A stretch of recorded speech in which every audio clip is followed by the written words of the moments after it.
Hi hello friends, ఈరోజు వినాయక చవితి. అందరికీ వినాయక చవితి శుభాకాంక్షలు.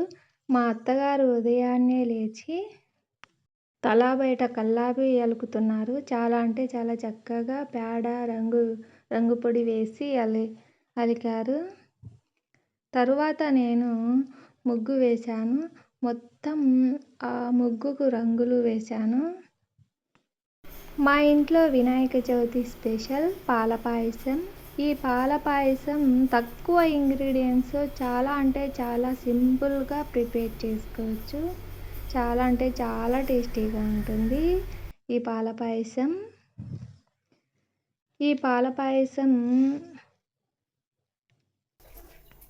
పాయసానికి కావాల్సినవి జీడిపప్పు, యాలక బుడ్డలు. స్టవ్ మీద పెనం పెట్టుకొని గీ వేసుకున్నాను. గీ మొత్తం కాగిన తర్వాత జీడిపప్పులు వేసుకొని బ్రౌన్ కలర్ వచ్చేంత వరకు వేయించుకున్నాను.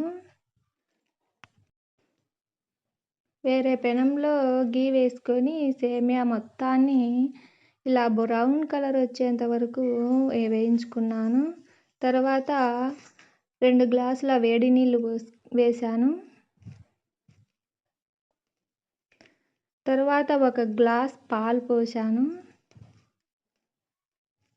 చాలా అంటే చాలా సింపుల్గా ప్రిపేర్ చేసుకోవచ్చు. ఈ వాటర్ మొత్తం పాలు ఇంకిపోయిన తర్వాత షుగర్ యాడ్ చేశాను. తరువాత యాలక బుడ్డల పొడి వేసుకున్నాను. తర్వాత మనం గీలో వేయించి పెట్టుకున్న జీడిపప్పు మొత్తాన్ని వేసుకొని కలిదిప్పుకున్నాను. చాలా అంటే చాలా సింపుల్గా ప్రిపేర్ చేసుకోవచ్చు. ఈ పాల పాయసం చాలా అంటే చాలా టేస్టీగా ఉంటుంది. నా వీడియో నచ్చినట్లయితే లైక్ చేయండి, షేర్ చేయండి, సబ్స్క్రైబ్ చేయండి ఫ్రెండ్స్. తర్వాత పూజ చేసుకున్నాను.